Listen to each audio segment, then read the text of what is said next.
Ang mga taong yan ay mapanira. Pinipilit nila sinisira. Kung hindi lang sa ginawa ng mga taong yun, lalo na sa nangyari kay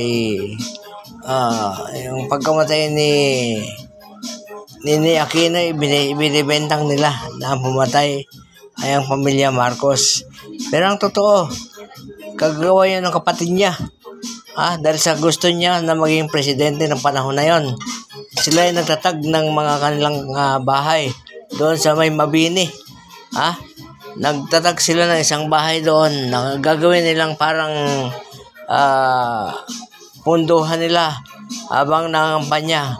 Kung halimbawa natuloy na magkampanya bilang presidente yung kapatid niya na namatay na ngayon.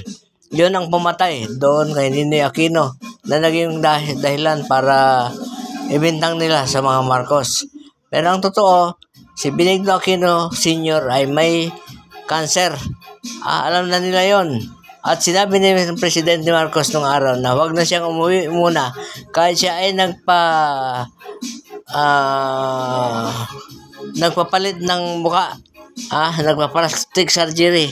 Kilala siya sapagkat alam nila yung bayaw niya ang talagang pumatay sa kanya. Plinano nila bago makauwi si Ninoy Aquino Sr. Kaya ngayon ang pinaglaban nila na ay labas nila ay si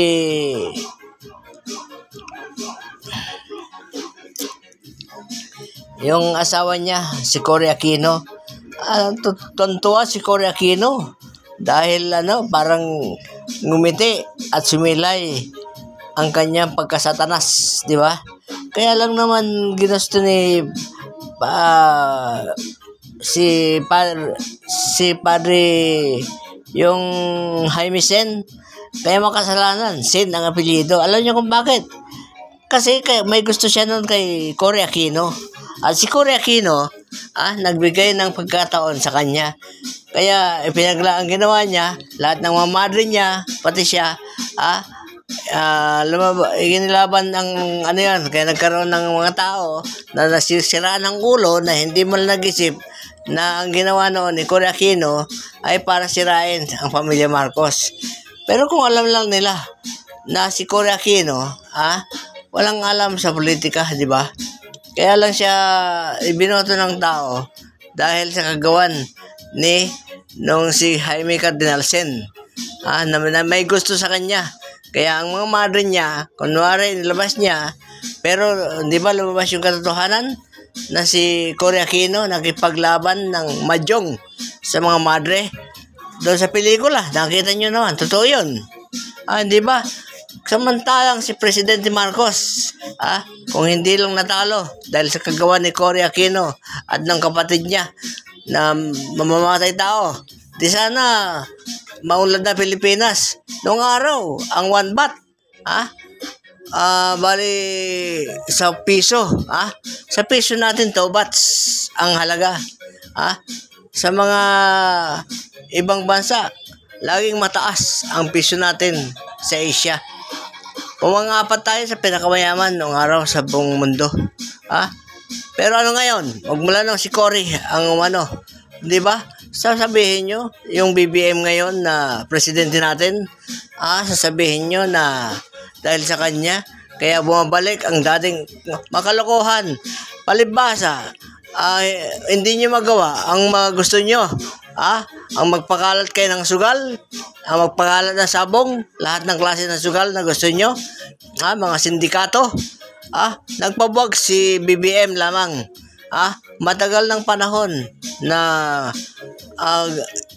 ang mga presidente na pumalit ay walang nakabuwag sa mga sindikato na yan na mamamatay tao.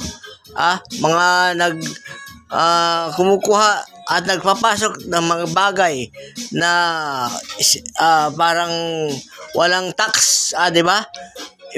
Ipinapasok sa custom. Yan, si Presidente Macapagal Arroyo, dahil sa asawa niya na sindikato, halos linggo-linggo, may pumapasok na mga van, halos 100 na Toyota Hi-Ace. sa kung anong araw. Di ba? Kayo akala nyo, totoong-totoo kayo Di nyo ba alam na dahil kay Presidente BBM, nabuwag niya yung sindikato? Nabuwag niya yung mga gumagawa ng mga katiwalian. Yung mga, tignan nyo, dahil sa kagawa nila, maraming halos mamatay sa nalunod, sa bumaha ng panahon ng bagyo. Dahil sa inyo, yung tatay ni Sara Duterte, di ba, binenta niya Pilipinas, yung West Philippine Sea, andun lang is natin.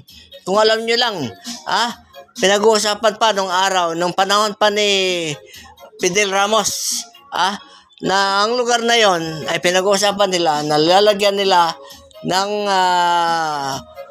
mga makina para mapalabas ang langis ng West Philippine Sea. Pero sinang nakinabang? Si Digong lang, ang presidente, na siya raw ay Chinese, hindi naman Pilipino. Siya yung kinakampihan nyo. Mga siraulo kayo. Alam niyo ba, si Sara Duterte, tuwing magsasalita, bangag yan, bangag. Kasi yung kapatid niya at ang asawa, mga, yan, sila ang nagpapakalat ng shabu. Kasi ang mga kapatid niya ay sindikato ng shabu. Totoo yan. Kasi ako mismo nakakita. Tapos huwag niyo sasabihin na naninira sa inyo si Trillanes. Si Trillanes, oy, huwag kayong maniwala dyan. Sapagkat yung taong yan ay binayaran na magbayaw na Duterte. Doon sila nagbayaran sa may pier, makapagal pier. Malaman nyo ang katotohanan. Akala nyo siguro, lahat ng ginagawa niya ay biro-biro. At yung si Macapagal Arroyo, ibinibenta rin niya ang Pilipinas noon sa China. Kaya siya nagpunta ng China. Pero hindi pinatulan ng China kasi alam nilang magkakagera. Pero simple lang ang ginawa ni Duterte. Kinausap lang sila, nagkausap sila. Gumawa siya ng paraan. Kaya niya ang China. Napapasok niya sa Pilipinas. Pero kayo, hindi nyo alam, langis. Langis natin ang kinakamkam ng mga Chinese. Kita nyo yung pumapasok ng mga submarine nang gagaling ng Russia.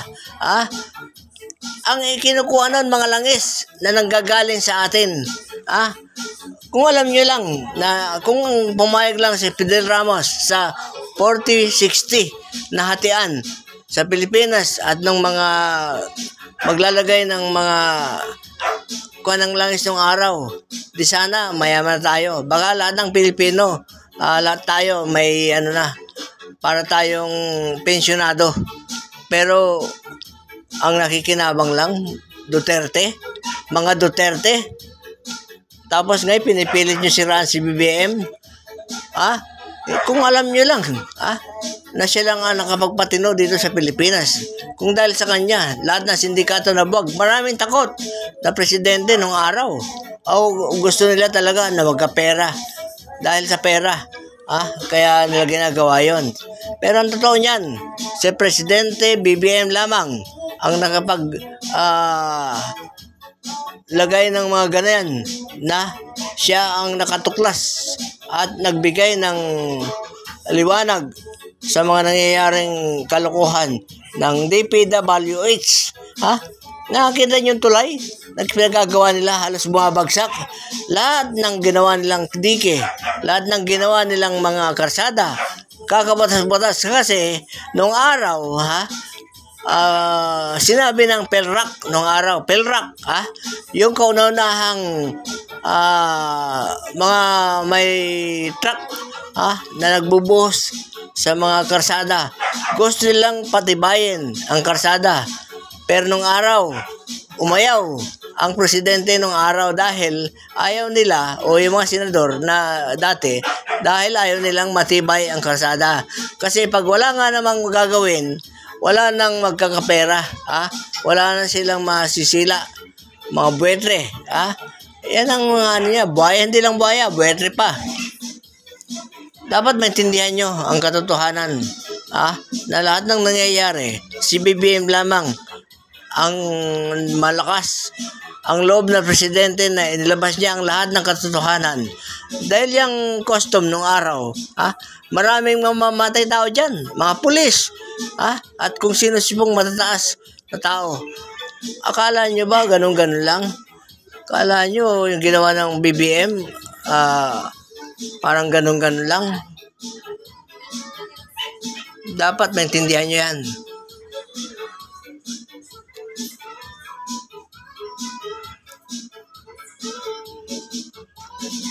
Basta ako, BBM.